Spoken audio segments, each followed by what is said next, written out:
back to my channel. Today I want to share everything we did while we were in London. Starting of course with our flight, we flew British Airways straight into Heathrow and we were served a really nice vegetarian meal on board. We had a vegetarian entree, side salad, dessert, water, bread, and then of course some wine. Once we landed at Heathrow, we took the train straight into downtown London, the tube I should say, and we got coffee to help fight the jet lag at a really cute coffee shop called Over Under, where we also got breakfast. So we got, I guess brunch technically. We got truffle eggs on toast and then grilled cheese. Then we went back to our Airbnb, freshened up and settled a little bit, and then went out to dinner at a place right around the corner called the Pembroke. We were staying in Chelsea, and this was a really nice option that was really close to where we were. Then we went back, rested, and got a nice fresh start the next day where we were met with beautiful weather. So we hit the ground running, had coffee, of course, at a really cute little coffee shop and bakery. I'll list everything down below in the description box, but this was a really, really cute place. And then we got a really light breakfast at a place right around the corner from there. Once we were done with breakfast, we did some sightseeing and we just enjoyed the beautiful day and the great weather. We took in all the sights. We saw a lot of the major milestones that a lot of people go to London to see before eventually making our way over to Fortnum and Mason, where we had an appointment for afternoon tea. So before our appointment, we just poked around a little bit. It's a really, really beautiful place, if for nothing else than to just do a little shopping. And then we went up and enjoyed our tea, which was absolutely lovely.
The next day we started with coffee, of course, at a really cute coffee shop called Monmouth Coffee. I definitely recommend paying a visit. They have great coffee and a really cute ambiance. And then we just walked around. That's one of our favorite things to do, especially when visiting a major city. We like to just explore and kind of see where the day takes us that way. We don't like to have too strict of a plan because it gives us more freedom and flexibility just to enjoy where we are. So eventually we made our way over to a really cute place called the Black Penny, where we had lunch, salad, more of a healthy fare, and it was very, very good.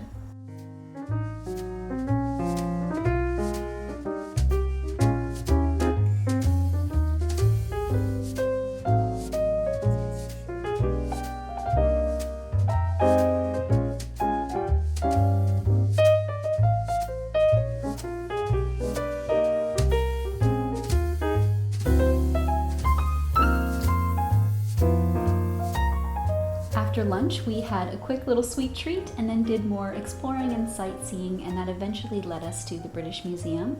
This is definitely something I recommend doing. If you like museums, it is a beautiful building and they have some amazing pieces in there.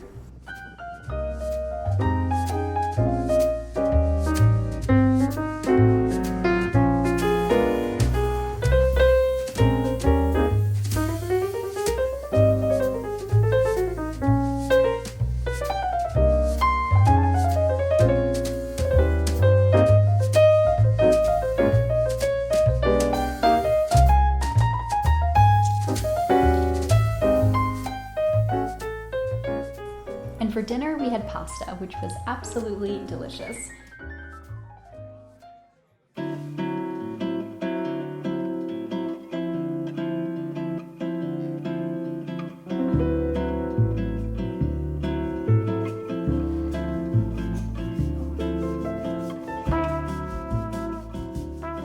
The next day we woke up to summer-like weather. It was about 75 degrees and it was the absolute perfect day to just walk around and explore and also find a really great fish and chip spot.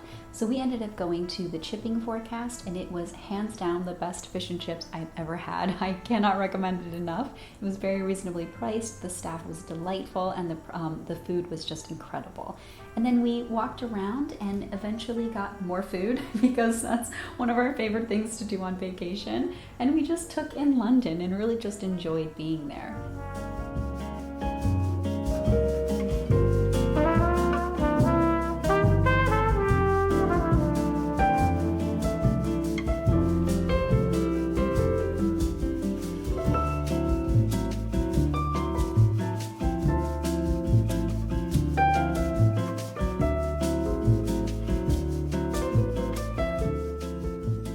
The next day we woke up to overcast skies, but it was okay because we ended up sleeping in and just having a nice cozy morning at home.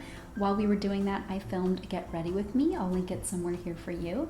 And then we set out into the really crisp, kind of cozy weather. It was perfect because it was a departure from what we'd had in Charleston, so I was all about it. And we eventually made our way over to a really great pasta restaurant that was on my list, and they ended up being closed actually for an hour in between service, so between 4 and 5. So to kill the time, we went over to a really fun little museum all about surgery and early medicinal practices. It's definitely worth a quick peek in if you have time to kill like we did. And then we made it over back to the restaurant just in time to put our name on the list, and it was about a 20 to 30 minute wait, not crazy, and the pasta was absolutely fantastic.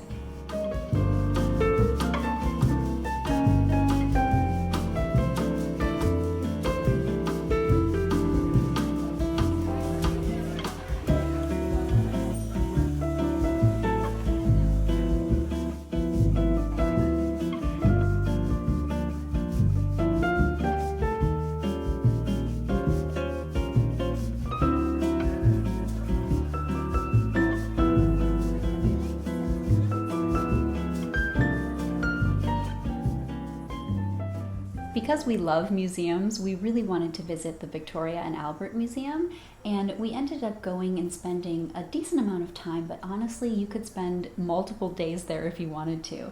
The artwork is fantastic and it's just beautifully laid out. It's a really, really nice experience.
after we worked up an appetite touring the museum, we headed over to Borough Market and just enjoyed all of the amazing food there. It's a really, really great option for a very affordable kind of lunch dinner experience because everything is kind of street vendor style and very reasonably priced, but very, very good. So we got a mix of everything, as you can see, and I would definitely recommend stopping off at this one stand in particular called Tua Pasta because, as you know, I love pasta and it was great. And then also there's this kind of dairy stand and they do this amazing grilled cheese, but we opted for the potatoes with melted cheese on it. It was a total indulgence and definitely worth a stop.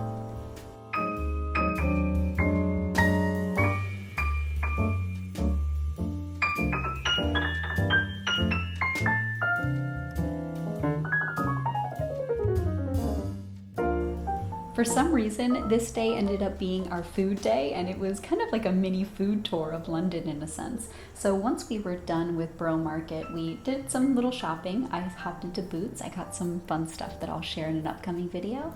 And then we got our sweet tooth quenched by going to a place called Dark Sugars and getting hot chocolate. Definitely recommend. And then after that, we made our way over to Box Park to have a poke around. We ended up not getting anything because we were so full from everything else, but it's definitely a cool spot and I recommend stopping over if you like food and more avant-garde architecture and kind of a more Brooklyn feel.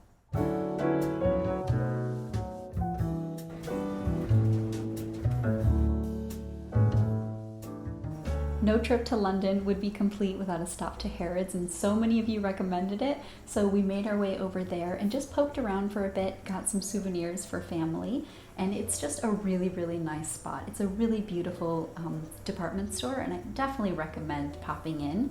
If you, for nothing else, just want to go down to the basement, it reminds me of the Plaza and how they have their cafeteria down in the basement. Really, really tasty, really fun, great people watching, just a really nice way to spend a casual evening.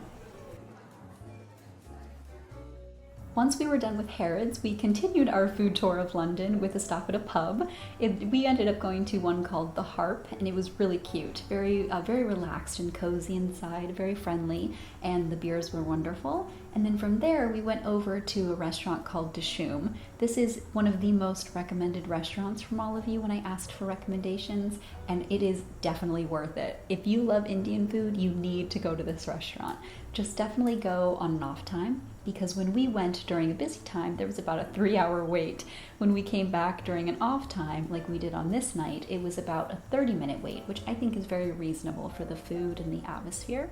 And then sadly, our trip was coming to an end at this point, and we had to go home the next day, so we took advantage of our morning and headed over to another coffee shop. We really like coffee, as you can tell, and we got a really nice breakfast while we were there as well, and then headed on home, and it was a great trip. I definitely recommend visiting London if you haven't been before, and I'm so excited to go back again. I'm already planning a return trip, and like always, thanks for watching, and I'll see you in my next one. Have a great day.